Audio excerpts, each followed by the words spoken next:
കുറച്ചിങ്ങോട്ട് മാറി തുടങ്ങിക്കോ. വനാതിർത്തിയോട് ചേർന്നുള്ള മറ്റത്തങ്കടവിലാണ്. Yes ma'am. ഒന്ന് വരാമോ? ഒരു മിനിറ്റ്. എന്താ മാം? എൻ്റെ ഒരു റിക്വസ്റ്റ് ആണ്, നിങ്ങൾ ഈ ന്യൂസ് റിപ്പോർട്ട് ചെയ്യരുത്. എന്തു പറ്റി? നമ്മുടെ ഇടയിൽ ഒരു കൊലയാളിയുണ്ട്. ഇത് അയാളുടെ പണിയാണെന്ന സംശയം.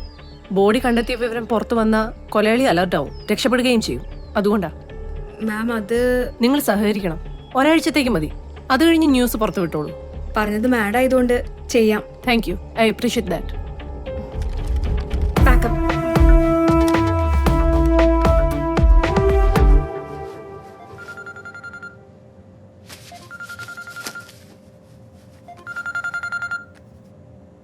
ഹലോ ഡോക്ടർ, ആ ബോഡി ഐഡന്റിഫൈ ചെയ്തോ?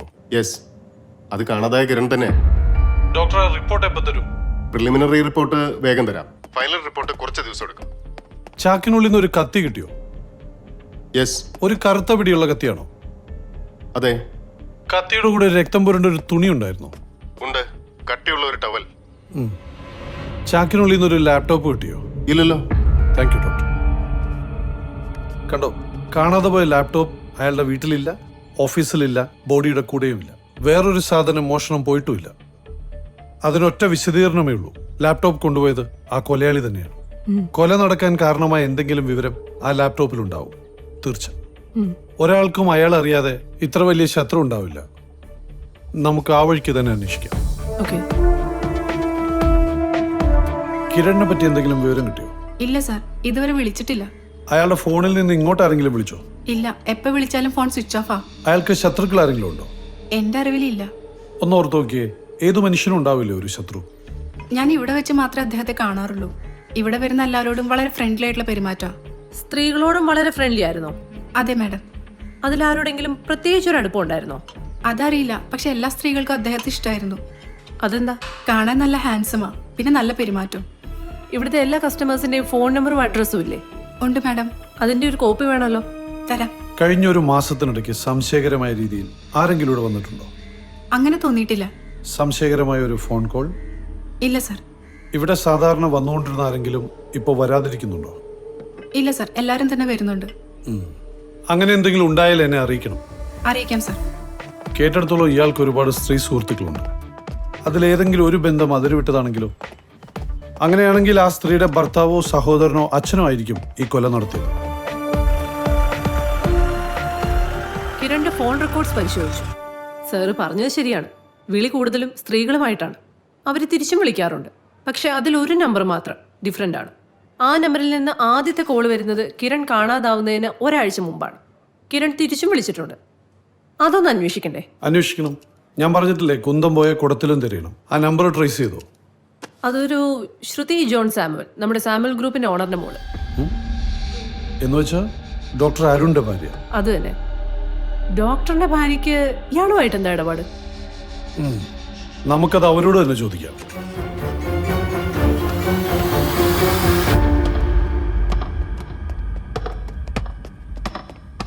ശ്രുതി സാമുവൽ? അതെ. ഞാൻ മീര മോഹൻദാസ്, ASP. ഇത് SP നന്ദകുമാർ. Hello sir. ഞങ്ങൾക്ക് ഭർത്താവിനെ അറിയാം, ഇദ്ദേഹത്തിന് ശ്രുതിയുടെ ഫാദറിനെ. ഞങ്ങൾ വന്നത് ഒരു വിവരം അറിയാനാ. ഒരു കിരണിനെ അറിയോ? ഒരു ഫിറ്റ്നസ് സെന്റർ നടത്തുന്ന? അറിയാം. എങ്ങനെ അറിയാം? എൻ്റെ കൂടെ കോളേജിൽ പഠിച്ചതാ. ഈ അടുത്തെങ്ങാനും നിങ്ങൾ തമ്മിൽ കണ്ടിരുന്നോ? ഒരു ദിവസം ടൗണിൽ വെച്ച് കണ്ടിരുന്നു. എന്നായിരുന്നു അത്? ഒരു 2 ആഴ്ചക്ക് മുന്നേ. എവിടെ വെച്ച്? സെന്റ് മേരീസ് സ്കൂളിന്റെ അടുത്ത് വെച്ച്. എത്ര മണിക്ക്? രാവിലെ ഒരു 11 മണിയൊക്കെ ആയപ്പോ. പിന്നീട് അയാളെ ഫോണിൽ വിളിച്ചോ? ഇല്ല. Please come. ആദ്യം നിങ്ങൾ അയാളെ വിളിക്കുകയായിരുന്നോ അതോ അയാൾ നിങ്ങളെ വിളിക്കുകയായിരുന്നോ? ഞാൻ അങ്ങോട്ട് വിളിക്കുമായിരുന്നു. എന്താണ് സംസാരിച്ചത്?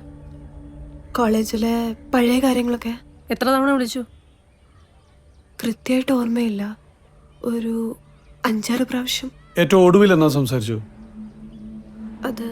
അതാ ഫോണിൽ നോക്കി അറിയാലോ. വേണ്ട, 13-ാം തീയതി ബുധനാഴ്ച. ആ സമയത്ത് അയാൾ എവിടെയെങ്കിലും പോകുന്നതായി പറഞ്ഞിരുന്നോ? ഇല്ല.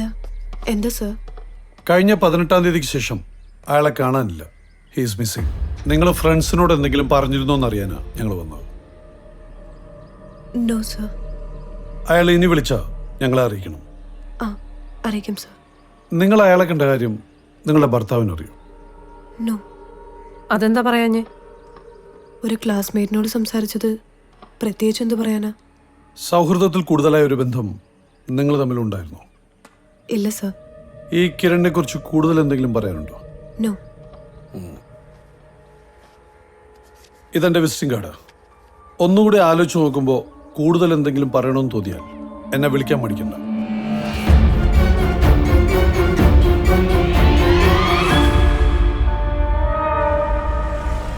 എന്തു തോന്നുന്നു? ശ്രുതി പറഞ്ഞതൊക്കെ സത്യമായിട്ടാ എനിക്ക് തോന്നിയേ. എനിക്കും അങ്ങനെയാ തോന്നിയത്. പക്ഷെ അവളുടെ മുഖത്ത് വല്ലാത്തൊരു പരിഭ്രമം ഉണ്ടായിരുന്നു. അത് ഞാനും ശ്രദ്ധിച്ചു. 2 പോലീസുകാർ അന്വേഷിച്ച് ചെന്നാൽ ആരായാലും പരിഭ്രമിക്കില്ലേ? എന്നാലും നമ്മൾ ഇൻവെസ്റ്റിഗേറ്റേഴ്സ് ആര് പറയുന്നതും കണ്ണടച്ച് വിശ്വസിക്കരുത്. ശ്രുതി പറയുന്നതൊക്കെ സത്യമാണോ എന്ന് അന്വേഷിച്ച് ഉറപ്പുവരുത്തണം.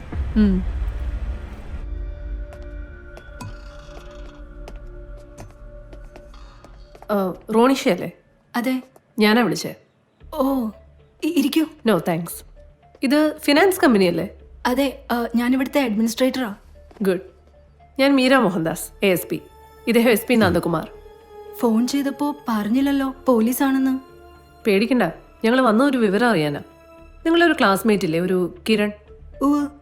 കഴിഞ്ഞ 2 ആഴ്ച അയാളെ കാണാനില്ല. നിങ്ങൾ ഫ്രണ്ട്സിന് എന്തെങ്കിലും അറിയാമോന്ന് അറിയാനാ ഞങ്ങൾ വന്നേ. കോഴ്സ് കഴിഞ്ഞ് പിന്നെ ഞാനവനെ കണ്ടിട്ടില്ല. അവൻ ആളെങ്ങനെയാ? അവൻ കോളേജ് സ്റ്റാർ ആയിരുന്നു, വെരി ഹാൻസം. പെൺപിള്ളേർക്കൊക്കെ ഭയങ്കര ക്രേസ് ആയിരുന്നു. അയാൾക്കപ്പോൾ ഒരുപാട് ഗേൾ ഫ്രണ്ട്സ് ഉണ്ടായിരിക്കുമല്ലോ? ഉണ്ടായിരുന്നു, പക്ഷെ ഞാനാ കൂട്ടത്തില്ല കേട്ടോ. അതെന്താ? അയാളുടെ പെരുമാറ്റം നല്ലതാണേലും സ്വഭാവം നന്നായിട്ട് തോന്നിയില്ല. എന്നുവെച്ചാ? ആരോടും ആത്മാർത്ഥതയില്ല. അടുക്കുന്നവരെല്ലാം ഏതെങ്കിലും രീതിയിൽ മുതലെടുക്കും. ഏതോ ഗേൾ ഫ്രണ്ടിനെയും കൊണ്ട് അയാൾ നാട് വിട്ടെന്ന് കേട്ടല്ലോ. അതിനുള്ള സെൻസിറ്റിവിറ്റി എന്തായാലും അവനില്ല. അയാൾക്ക് അടുപ്പമുള്ള ഒരു കുട്ടി ഉണ്ടായിരുന്നില്ലേ, ഒരു ശ്രുതി സാമുവൽ? അവളോട് ഭയങ്കര സിൻസിയർ ആയിരുന്നില്ലേ? ഞങ്ങൾ അങ്ങനെയാ കേട്ടത്. അങ്ങനെയാ ശ്രുതിയും വിചാരിച്ചേ. പക്ഷെ അവസാനം അവൾക്ക് കാര്യം മനസ്സിലായി. അന്നേരം അവള് വഴക്കിട്ട് പിരിഞ്ഞേ. എന്തായിരുന്നു കാരണം? അതറിയില്ല. സ്റ്റഡി ലീവിന്റെ സമയത്തായിരുന്നു അത്. അതുവരെ വലിയ അടുപ്പമായിരുന്നു. അവര് ശരിക്കും ലവേഴ്സ് ആയിരുന്നു. കോളേജിൽ എല്ലാവർക്കും അറിയുന്ന കാര്യാ. ഈ ശ്രുതി ആളെങ്ങനെയാ? അവള് നല്ല കുട്ടിയാ. എന്ത് വലിയ പണക്കാരന്റെ മോളാ. അതിന്റെ ഒരു അഹങ്കാരവും ഇല്ല. അതേ പിന്നെ നിങ്ങൾ ശ്രുതിയോട് സംസാരിച്ചിട്ടില്ല? പിന്നെ എക്സാം അല്ലായിരുന്നോ? കോഴ്സ് കഴിഞ്ഞപ്പോ തന്നെ അവളൊരു ഡോക്ടറിനെ കല്യാണം കഴിച്ചു. കല്യാണത്തിന് പോയിരുന്നോ? കല്യാണത്തിന് കിരൺ വന്നിരുന്നോ? ഇല്ല, ഞങ്ങളുടെ ക്ലാസ്സിൽ നിന്ന് അവനെ മാത്രം കല്യാണത്തിന് വിളിക്കാതിരുന്നേ. അവന്റെ പേര് കേൾക്കുന്നത് പോലും അവൾക്ക് വെറുപ്പായിരുന്നു. ശരി, കിരണിനെ പറ്റി എന്തെങ്കിലും വിവരം കിട്ടിയാ ഞങ്ങളെ അറിയിക്കണം. തീർച്ചയായും. കിരൺ കൊല്ലപ്പെട്ടതായി നമ്മൾ സംശയിക്കുന്ന കാര്യം പോലും ഡോക്ടർ അറിയരുത്. അപ്പോൾ എന്ത് കള്ളക്കാരണം പറഞ്ഞ് നമ്മൾ ഡോക്ടറെ ചോദ്യം ചെയ്യും? അയാളൊരു ഡോക്ടറല്ലേ? അപ്പോൾ ഡോക്ടർ ചികിത്സിച്ച ഒരു രോഗി നമ്മുടെ ഒരു കേസിൽ ഇൻവോൾവ് ആണ്. അതിന്റെ ചില കാര്യങ്ങൾ അറിയാനാ വന്നതെന്ന് പറഞ്ഞാലോ? ഞങ്ങൾ വന്നതൊരു വിവരം അറിയാനാണ്. ഡോക്ടർ ചികിത്സിക്കുന്ന ഒരു രോഗി ഒരു മോഷണ കേസിൽ ഉൾപ്പെട്ടതായി ഞങ്ങൾക്ക് സംശയമുണ്ട്. മോഷണം നടന്നത് കഴിഞ്ഞ 18-ാം തീയതി തിങ്കളാഴ്ച രാത്രി 11 മണിക്കാണ്. പക്ഷെ അയാൾ പറയുന്നത് അയാൾ ആ സമയത്ത് ഡോക്ടറുടെ അടുത്തുണ്ടായിരുന്നു എന്നാണ്. ആരാ രോഗി? അത് ഞാൻ പറയാം, പക്ഷേ രസം അതല്ല. അയാളുടെ മൊഴി ശരിയാണെന്ന് അറിയാൻ ഞങ്ങൾ ഹോസ്പിറ്റലിൽ വിളിച്ചു. ഡോക്ടർക്ക് അപ്പോൾ ഡ്യൂട്ടി ഇല്ലായിരുന്നു എന്നറിഞ്ഞു. പിന്നെ ഭാര്യയെ വിളിച്ചപ്പോൾ ഏതോ സുഹൃത്തിനെ കാണാൻ ഡോക്ടർ അന്ന് പുറത്തേക്ക് പോയി എന്ന് പറഞ്ഞു. ഫോണിൽ വിളിച്ചിട്ട് പിന്നെ കിട്ടിയില്ല എന്നും. അപ്പോൾ പിന്നെ സുഹൃത്തിൻ്റെ വീട്ടിൽ വെച്ചാവും മോഷ്ടാവ് ഡോക്ടറെ കണ്ടത്. ഏത് സുഹൃത്തിൻ്റെ വീട്ടിൽ വെച്ച? ഒരു സുഹൃത്തിനെ കാണാനാണ് ഞാൻ പോയത്. പക്ഷേ ഞാൻ കുറച്ച് മൂഡ് ഔട്ട് ആയിരുന്നു. അപ്പോൾ അതുകൊണ്ട് ഞാൻ വണ്ടിയെടുത്ത് ഒരു ഡ്രൈവിനങ്ങ് ഇറങ്ങി. രാത്രിയിൽ വൈകിയാണ് തിരിച്ചെത്തിയത്. ഡ്രൈവ് ചെയ്യുന്ന സമയത്ത് ഡോക്ടർ ആരെങ്കിലും കണ്ടിരുന്നോ? അങ്ങനെ കൃത്യമായിട്ട് ഓർമ്മയില്ല, രാത്രിയല്ലേ. പിന്നെ ആകെ ഓർമ്മയുള്ളത് ഞാൻ റോഡ് സൈഡിൽ നിന്ന് ഒരു ചാക്ക് ജൈവവളം വാങ്ങിയിരുന്നു. ഈ ആക്രി പെറുക്കുന്ന തമിഴന്മാർ വിൽക്കാൻ വെച്ചിട്ടുണ്ടായിരുന്നേ. എന്നിട്ട് കുറച്ച് കഴിഞ്ഞപ്പോൾ കാറിൻ്റെ അകത്തേക്ക് സ്മെല്ല് വരാൻ തുടങ്ങി. അപ്പോൾ പിന്നെ ഞാനത് റോഡ് സൈഡിലേക്ക് കളയുകയും ചെയ്തു. നിങ്ങൾക്ക് എന്തിനാ ജൈവവളം? പൂച്ചെടി വളർത്താൻ. എൻ്റെ വൈഫിൻ്റെ ഹോബിയാണ്. ഞങ്ങളതിന് ഇടയ്ക്കിടയ്ക്ക് ജൈവവളം വാങ്ങാറുമുണ്ട്. നിങ്ങൾ പറഞ്ഞനുസരിച്ചാണെങ്കിൽ അന്ന് 3 മണിക്കൂർ സമയമെങ്കിലും വെറുതെ ഡ്രൈവ് ചെയ്തിട്ടുണ്ട്. അങ്ങനെ ആരെങ്കിലും ചെയ്യൂ? അത് വിശ്വസിക്കാൻ ബുദ്ധിമുട്ടാണ്. അറിയാം. ഇതേ സംശയം സൗത്ത് സ്റ്റേഷനിലെ SIക്കും തോന്നി. അതുകൊണ്ടാണല്ലോ അദ്ദേഹം എന്നെ തടഞ്ഞത്. അങ്ങനെ ഉണ്ടായോ? യെസ്, അവരെന്നെ തടഞ്ഞു, പരിശോധിച്ചു. കാറിൻ്റെ ഡിക്കിൽ ജൈവവളം ഇരിക്കുന്നുണ്ടായിരുന്നു. അതവർ കാണുകയും ചെയ്തു. അന്ന് രാത്രി 8 മണി മുതൽ പിറ്റേന്ന് രാവിലെ 6 മണി വരെ നിങ്ങളുടെ ഫോൺ സ്വിച്ച് ഓഫ് ആയിരുന്നു. എന്തിനാ അങ്ങനെ ചെയ്തേ? ഞാൻ സ്വിച്ച് ഓഫ് ചെയ്തതല്ല, ചാർജ് ഇരുന്നപ്പോൾ തനിയെ ഓഫ് ആയതാ. ഞാൻ അറിഞ്ഞില്ല. പിന്നെ രാവിലെയാണ് ഞാൻ ചാർജ് ചെയ്തത്. അത് കഷ്ടമായിപ്പോയി. ഒരു കേസ് തെളിയിക്കാനുള്ള ചാൻസാണ് ഞങ്ങൾക്ക് നഷ്ടമായത്.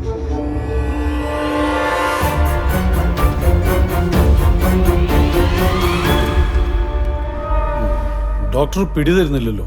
അയാളുടെ കോൺഫിഡൻസ് കാണുമ്പോൾ അയാൾ നിരപരാധിയാണോ എന്നാ സംശയം. ഏത് കേസിലും ഒരു വീക്കസ്റ്റ് എലമെന്റ് ഉണ്ടാവും. നമ്മളെപ്പോഴും അവരെ വേണം ടാർഗറ്റ് ചെയ്യാൻ. ഈ കേസിൽ ഡോക്ടറുടെ ഭാര്യയാണ് വീക്കസ്റ്റ് എലമെന്റ്.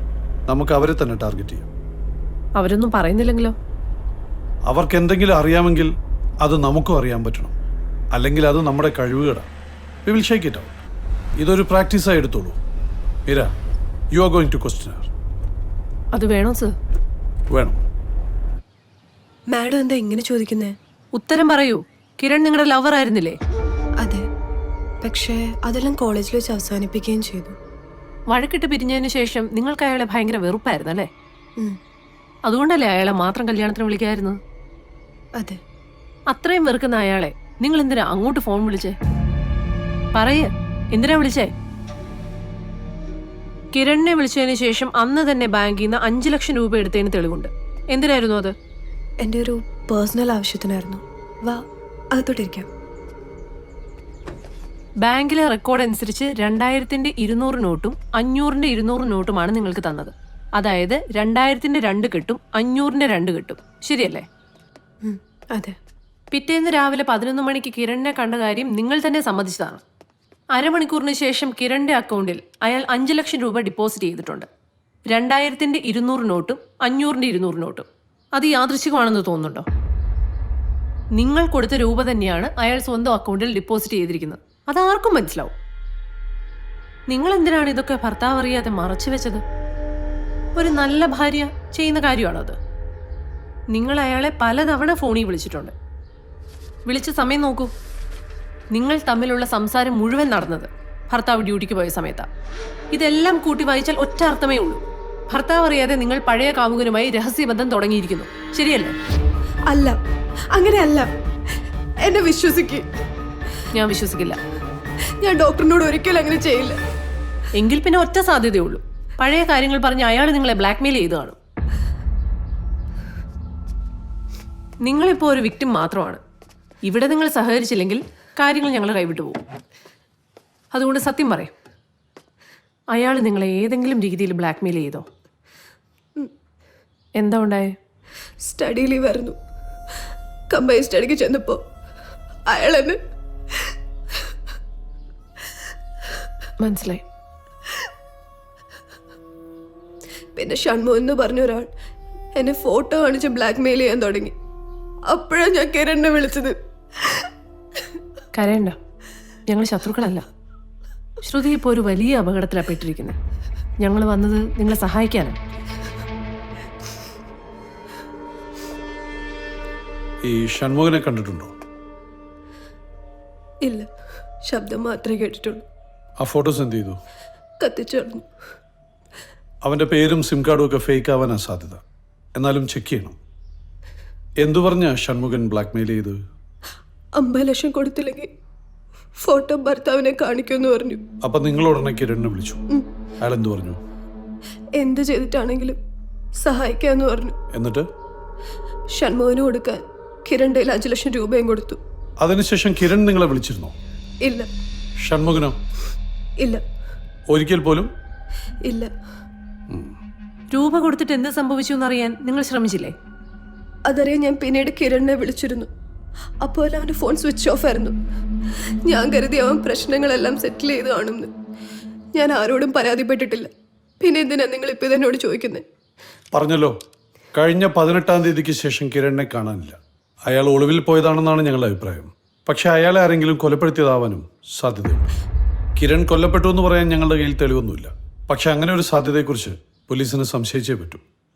അങ്ങനെ സംഭവിച്ചിട്ടുണ്ടെങ്കിൽ നിങ്ങളുടെ ഭർത്താവിനെ ഞങ്ങൾക്ക് സംശയിക്കേണ്ടി വരും. നോ സർ, ഡോക്ടർ ഒരിക്കലും അങ്ങനെ ചെയ്യില്ല. അത് ശരിയായിരിക്കാം. പക്ഷെ ഞങ്ങൾക്ക് ഒരാളെ കുറ്റവാളി എന്ന് സംശയിക്കാൻ 3 കാര്യങ്ങൾ ഒത്തുവരണം. Motive, means, opportunity. ഈ 3 കാര്യങ്ങൾ ഒത്തുവരുന്ന ഒരാൾ നിങ്ങളുടെ ഭർത്താവാണ്. എങ്ങനെ? പറയാം. കിരൺ നിങ്ങളെ ബ്ലാക്ക്മെയിൽ ചെയ്യുന്നു. പിറ്റേന്ന് നിങ്ങൾ അയാൾക്ക് പണം കൊടുക്കുന്നു. ആ കാര്യം നിങ്ങൾ ഭർത്താവിനോട് പറഞ്ഞിട്ടില്ല. പക്ഷെ അതേ ദിവസം ഡോക്ടർ ലീവ് എടുത്തിരുന്നു. ലീവ് എടുത്ത കാര്യം ഡോക്ടർ നിങ്ങളോടും പറഞ്ഞിട്ടില്ല, ശരിയല്ലേ? ഇത്രയൊക്കെ ഒത്തുവന്ന ശേഷം ഒരു കൊലപാതകം നടന്നിട്ടുണ്ടെങ്കിൽ നിങ്ങളുടെ ഭർത്താവിന് അതിൽ പങ്കില്ലെന്ന് പറഞ്ഞാൽ അത് വിശ്വസിക്കാൻ പോലീസിന് ബുദ്ധിമുട്ടുണ്ട്.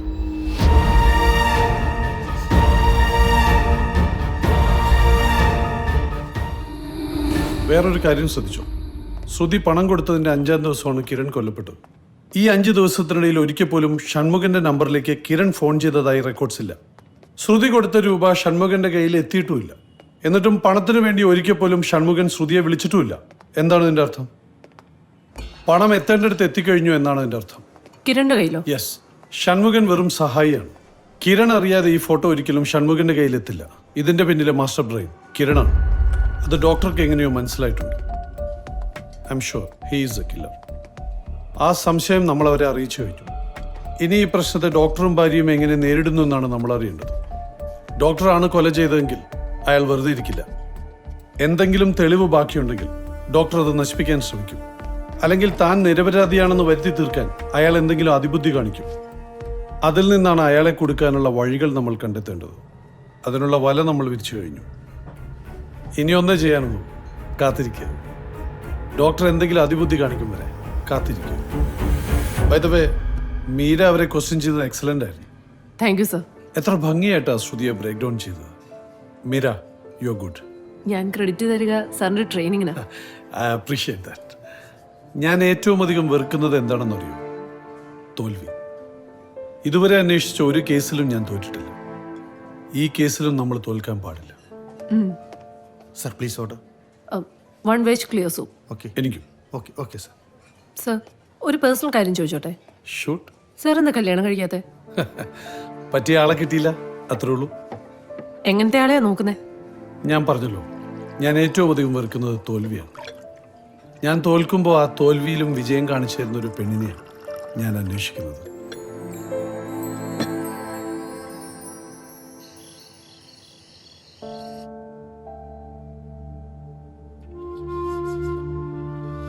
എന്താ ഇത് എന്നോട് നേരത്തെ പറയാതിരുന്നത്? ഞാനതെങ്ങനെ പറയും? പറഞ്ഞ പിന്നെ ഡോക്ടർക്ക് എന്നെ സ്നേഹിക്കാൻ പറ്റുമോ? എൻ്റെ സ്നേഹത്തിന് അങ്ങനെയാണോ നീ മനസ്സിലാക്കിയത്? നീ പറഞ്ഞില്ലെങ്കിലും അയാളുമായുള്ള നിന്റെ ബന്ധം ഇങ്ങനെയൊക്കെ ആയിരിക്കുമെന്ന് പ്രതീക്ഷിച്ച് തന്നെയാണ് ഞാൻ സ്നേഹിച്ചതും കല്യാണം കഴിച്ചതും ഒക്കെ. എല്ലാം മനസ്സിലാക്കിയിട്ട് എന്നോട് എന്തോന്നും ചോദിക്കാതിരുന്ന്. അങ്ങനെ പോലും നിന്നെ വേദനിപ്പിക്കാൻ തോന്നിയില്ല. അയാൾ എന്തെങ്കിലും ചെയ്തോ? അതേക്കുറിച്ച് നമ്മൾ യാതൊന്നും സംസാരിക്കണ്ട. മനസ്സിലുള്ളത് മനസ്സിൽ തന്നെ ഇരിക്കണം. പണം കൊടുത്ത് കാര്യങ്ങൾ സെറ്റിൽ ചെയ്യാനാണ് ഞാൻ പോയത്. പക്ഷേ അവിടെ കൊണ്ടൊന്നും തന്നില്ല. And he paid for it. Police നമ്മുടെ ഓരോ നീക്കങ്ങളും ശ്രദ്ധിക്കുന്നുണ്ട്. അതെപ്പോഴും ഓർമ്മ വേണം. ഈ കാര്യത്തെക്കുറിച്ച് ഇനി നമ്മൾ ഒരു അക്ഷരം പോലും വിട്ടരുത്. ഫോണിലോ നേരിട്ടോ ഒന്നും. മനസ്സിലായോ?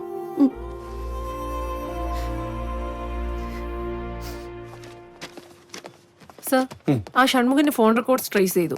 ബ്ലാക്ക് മെയിലിംഗിന് ശേഷം പിന്നീട് ഒരിക്കലും അയാൾ ആ ഫോൺ ഉപയോഗിച്ചിട്ടില്ല. ഞാൻ അന്നേ പറഞ്ഞില്ലേ, അയാൾ നശിപ്പിച്ചിട്ടുണ്ടാവും.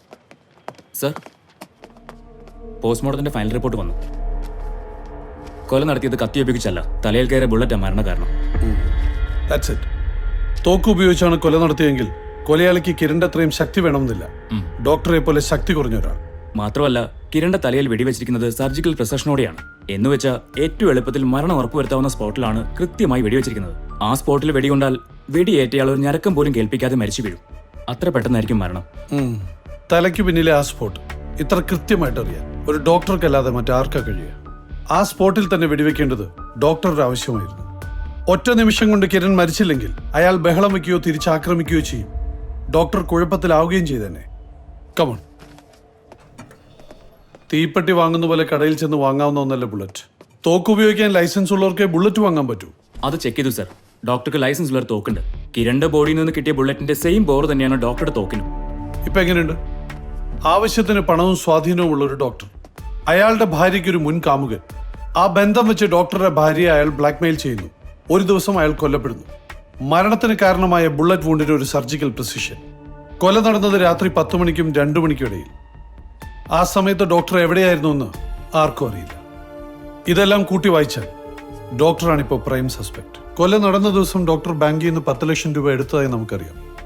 കൊല നടന്നതിന്റെ പിറ്റേ ദിവസം ഡോക്ടർ ആ 10 ലക്ഷം രൂപ തിരിച്ചടച്ചിട്ടുമുണ്ട്.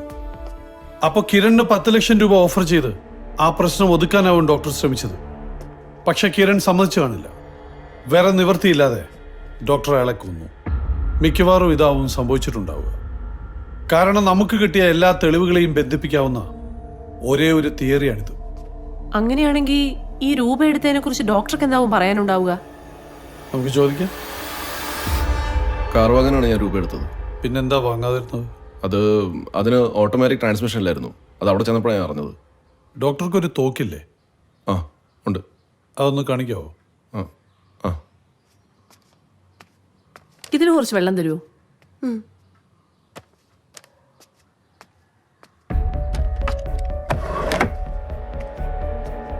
സർ,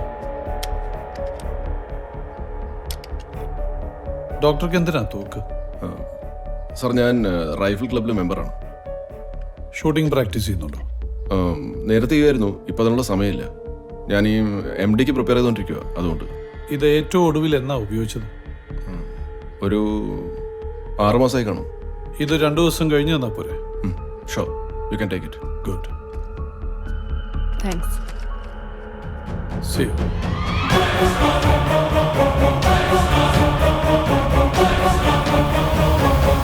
ഇതിൽ ഡോക്ടറുടെ ഫിംഗർ പ്രിന്റ് ഉണ്ട്. ഇതിൽ ശ്രുതിയുടെയും.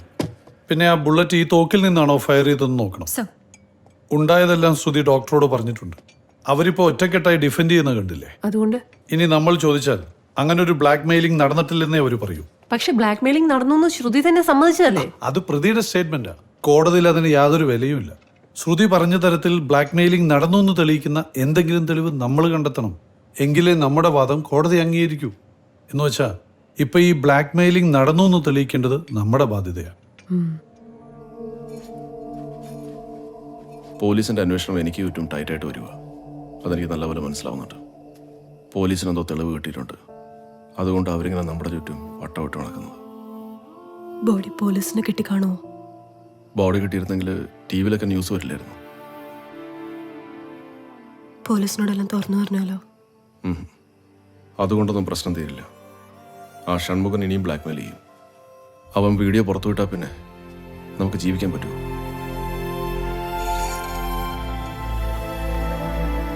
ഷൺമുഖൻ പണത്തിന് വേണ്ടി മാത്രമേ ഇതൊക്കെ ചെയ്തത്. ചോദിക്കുന്ന കാശ് കൊടുത്താൽ അവൻ ആ CDs-ഉം ഫോട്ടോസൊക്കെ തിരിച്ചു തരും. നമുക്ക് ആ വഴിയൊന്ന് ശ്രമിച്ചു നോക്കാം.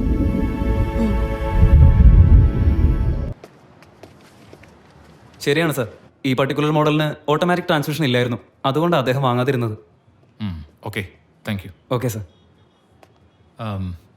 ഇവിടെ ഫുൾ പേയ്മെൻറ്റ് ക്യാഷ് ആയിട്ട് തന്നാൽ എന്തെങ്കിലും ഡിസ്കൗണ്ട് ഉണ്ടോ? ഉണ്ട് സർ, 5%. ഓക്കെ. Okay sir. പണത്തിന് വേണ്ടിയല്ല നിങ്ങളിതൊക്കെ ചെയ്യുന്നത്. പണം തരാൻ ഞങ്ങൾ തയ്യാറാണ്. നമുക്കത് എത്രയും പെട്ടെന്ന് സെറ്റിൽ ചെയ്തൂടെ? നിങ്ങൾക്ക് എങ്ങനെ എന്നെ മനസ്സിലായി? കിരൺ പറഞ്ഞു നിങ്ങൾ ആരാണെന്ന്. എൻ്റെ ഭാര്യ കിരണുമായിട്ട് സംസാരിച്ചിരുന്നു. പണം തന്നാൽ ഇനിയൊരു പ്രശ്നം ഉണ്ടാവില്ലെന്നാണ് കിരൺ വാക്ക് തന്നിരിക്കുന്നത്. പണം തരാൻ വേണ്ടിയിട്ട് ഞാൻ ആളെ കുറേ ദിവസമായിട്ട് വിളിച്ചുകൊണ്ടിരിക്കുകയാണ്. പക്ഷേ അയാളുടെ ഫോൺ സ്വിച്ച് ഓഫാണ്. അതുകൊണ്ടാണ് നിങ്ങളെ കാണാൻ വന്നത്. കിരൺ എവിടെയാണ്? ഞങ്ങൾക്കത് എത്രയും പെട്ടെന്ന് സെറ്റിൽ ചെയ്യണം. അങ്ങനെയാണെങ്കിൽ കാശ് എനിക്ക് തന്നാൽ മതി. കിരൺ വരുമ്പോൾ അവനോട് ഞാൻ പറഞ്ഞോളാം. അതൊക്കെ, പക്ഷെ വേറെ ആരും ഇതറിയാൻ പാടില്ല. ഇത് പുറത്തിറങ്ങിയാൽ ഞങ്ങളുടെ കുടുംബത്തിനുണ്ടാകുന്ന നാണക്കേട് നിങ്ങൾക്ക് അറിയാമല്ലോ. അതുകൊണ്ട് ആർക്കൊരു സംശയമില്ലാത്ത രീതിയിൽ വേണം ഇത് സെറ്റിൽ ചെയ്യാൻ. ഒരു കാരണവശാലും ഫോണിൽ ഈ വിഷയം സംസാരിക്കരുത്. പിന്നെ എങ്ങനെ കാര്യം നടക്കും? അതിന് വഴിയുണ്ട്. നിങ്ങളെന്നെ ഹോസ്പിറ്റലിൽ ഒന്ന് കണ്ടാൽ മതി. നാളെ വൈകുന്നേരം എന്നെ കാണാൻ വരുന്നൊരു രോഗിയായിട്ട് നിങ്ങൾ ഹോസ്പിറ്റലിൽ വരണം. പേര് രജിസ്റ്റർ ചെയ്ത് ചാർട്ട് എടുക്കണം. അപ്പോൾ ആർക്കും സംശയം തോന്നില്ല. അവിടെ വെച്ച് ഞാൻ ക്യാഷ് തരാം. എല്ലാം ഓക്കെ ആണെങ്കിൽ നാളെ വൈകിട്ട് നിങ്ങളെ ഞാൻ ഫോണിൽ വിളിക്കാം. എന്നിട്ട് വന്നാൽ മതി. പഴയ നമ്പറിൽ വിളിച്ചെന്നെ കിട്ടില്ല. ഞാൻ വേറൊരു നമ്പർ തരാം. അതിലേക്ക് വിളിച്ചാൽ മതി. പറഞ്ഞു. 9526 375 482.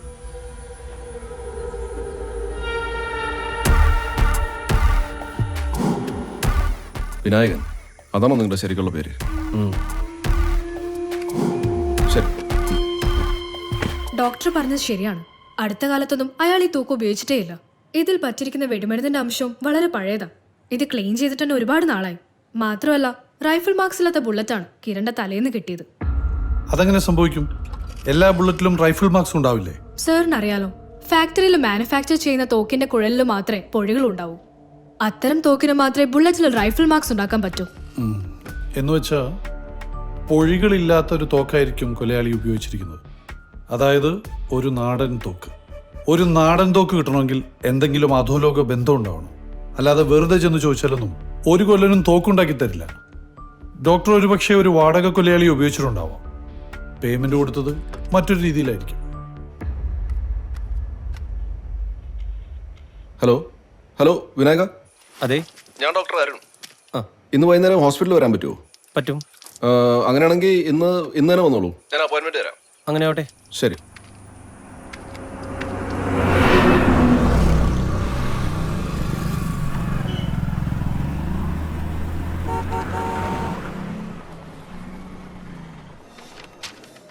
കെ വിനായകനല്ലേ? ഏത് ഡോക്ടറെ കണ്ടേ? അരുൺ ജേക്കബ്. അരുൺ ജേക്കബ്. ഡോക്ടർ വിൽസൺ ചെറിയാൻ. ഇതവിടെ കൊടുത്താൽ മതി കേട്ടോ. Token number 31. വിനായകൻ, ആ അകത്തേക്ക് ചെന്നോളൂ.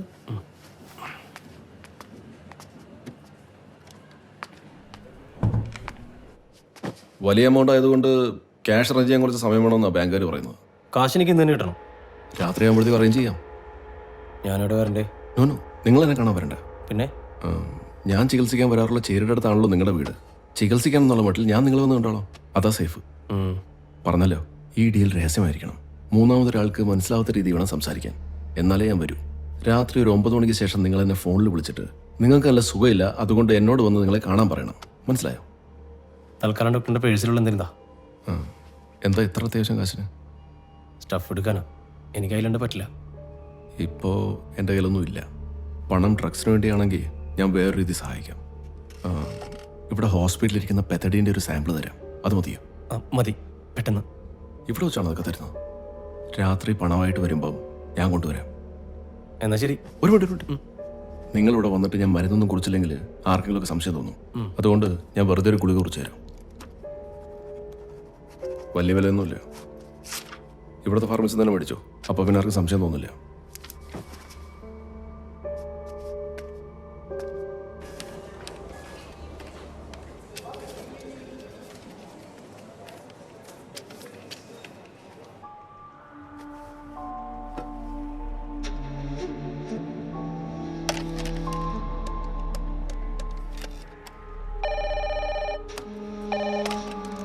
Hello doctor. എന്തായിരുന്നേ? ഡോക്ടർ, ഒരു പേഷ്യൻ്റ് വളരെ അജിറ്റേറ്റഡ് ആണ്. ഞാൻ സെറാട്ടോണിൻ കൊടുത്തിട്ടുണ്ട്. അയാളുടെ എത്ര പറഞ്ഞിട്ടും സൈക്കാട്രിസ്റ്റിനെ കാണാൻ തയ്യാറില്ല. ഞാൻ പക്ഷെ ഒരുവിധം പറഞ്ഞ് സമ്മതിപ്പിച്ചിട്ടുണ്ട്. അയാൾ നാളെ ഡോക്ടറിനെ കാണാൻ വേണ്ടി വരും. താങ്കൾക്ക് നാളെ അപ്പോയിൻമെൻറ്റ് കൊടുക്കാൻ പറ്റുമോ? കൊടുക്കാലോ. എന്താ അയാളുടെ പേര്? പേര് Vinayakan, K Vinayakan. Okay. Thank you doctor. Thank you.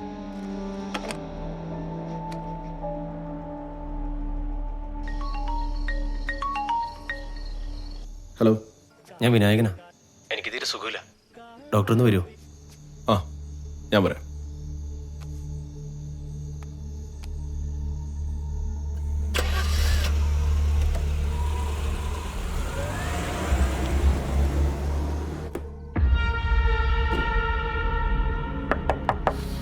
കയറി പോരെ.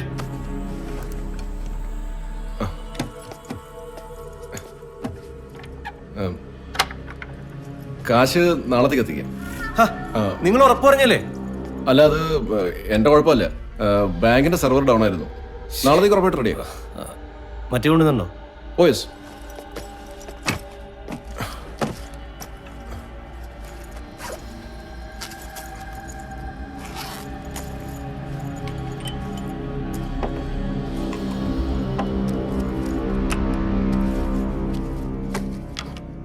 പെത്തഡിയും കിട്ടിയില്ല. ഇത് അതിനേക്കാൾ നല്ല സാധനം. ഓ,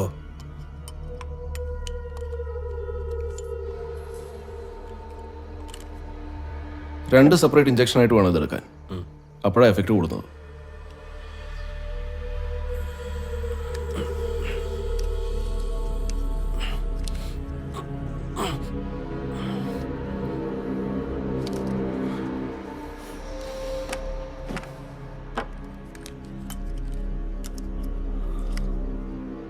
എങ്ങനെയുണ്ട്? കൊള്ളാം. നല്ല എഫക്റ്റ് ഉണ്ട്. ഗുഡ്. ഇനി അടുത്തത്.